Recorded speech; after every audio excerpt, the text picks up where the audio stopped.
Mais donc c'est une question sérieuse, oui, la croissance. D'abord, pourquoi on parle de croissance? Parce que comme on ne remet jamais en cause la redistribution, comment dirais-je, de la valeur ajoutée, pour qu'on puisse augmenter le pouvoir d'achat des salariés, il faut qu'on soit en croissance continue pour ne pas renier la part du capital. Donc déjà, ça veut dire qu'on pourrait très bien augmenter le pouvoir d'achat des milieux populaires sans augmenter la croissance, si les détenteurs du capital acceptaient de rééquilibrer un peu le rapport capital-travail. Ça s'appelle la participation. Ça s'appelle ce qu'on veut, mais en tout cas on n'en parle jamais. C'est pour ça que la croissance, c'est la solution dans la mesure où les riches ne veulent jamais rien donner. Tu vois ce que je veux dire? Donc il faut forcément que cette part donnée au salariat soit la part de la croissance.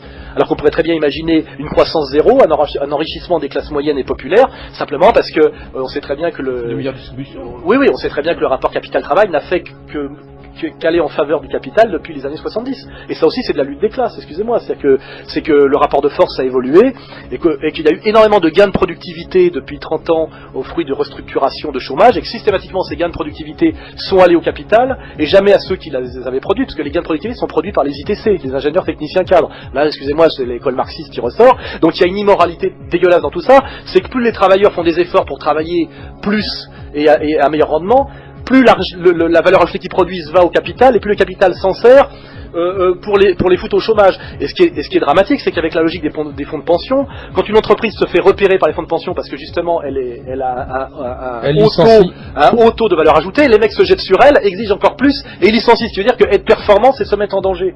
C'est-à-dire qu'on est dans une logique très absurde, très immorale, dont tout le monde annonce d'ailleurs la chute. On pourrait parler de la théorie de la monnaie, du dollar flottant absolu, etc.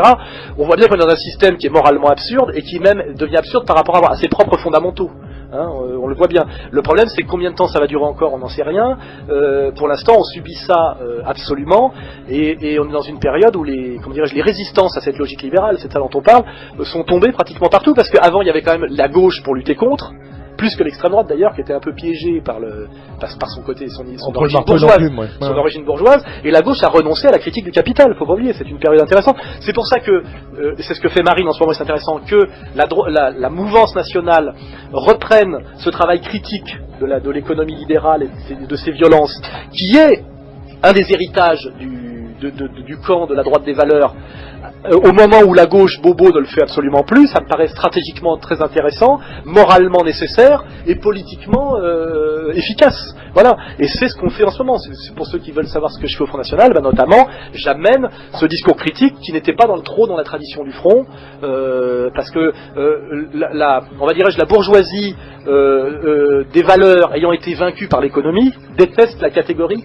qui l'a vaincu. C'est-à-dire que le truc du hobro, c'est je ne fais pas d'économie, c'est un truc de bourgeois. Malheureusement, à un moment donné, tu dois connaître l'outil, c'est très compliqué, mais tu dois maîtriser l'outil qui a provoqué ta défaite. C'est la logique qui amène la mutation du Japon au début la révolution, machin, là. Voilà. Et moi je dis, au front, on devrait avoir une formation d'économiste sérieux, et pour ça il faut lire Marx, parce que la critique du libéralisme comme processus global, l'auteur, le penseur qui le fait de manière la plus fine et la plus profonde, c'est Karl Marx. Donc c'est pour ça que je dis, on peut être totalement anticommuniste, on peut même avoir des raisons historiques d'être anticommuniste, notamment par rapport à l'URSS. Ce n'est pas pour autant qu'il faut s'abstenir de lire la critique géniale qu'a fait Marx du libéralisme comme processus historique global. Voilà, et c'est ce que de Benoît a parfaitement compris. Marx faisait-il la critique du libéralisme contemporain ou du libéralisme tel qu'il était à l'époque? J'ai répondu, il fait la critique du libéralisme en tant que processus. Un processus, c'est une logique dynamique. Donc quand on a compris les fondements, on voit en gros où ça va. D'ailleurs, Marx s'est pas beaucoup trompé. Il parle de concentration du capital, il passe de baisse tendancielle du taux de profit. Je veux dire, tout ça existe. On voit bien qu'on est dans une logique de fusion-acquisition exponentielle, qui est une fuite en avant par rapport à une fragilisation. Ça ressemble.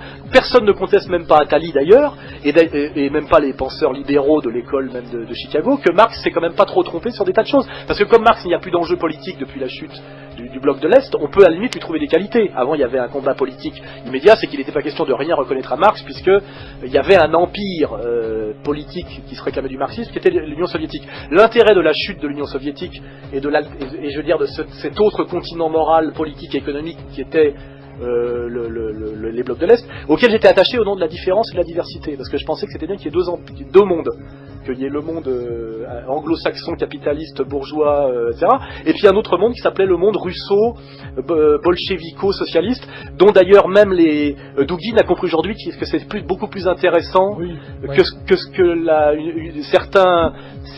certaines personnes de la droite nationale en avaient compris. Il y avait des choses très intéressantes dans l'URSS.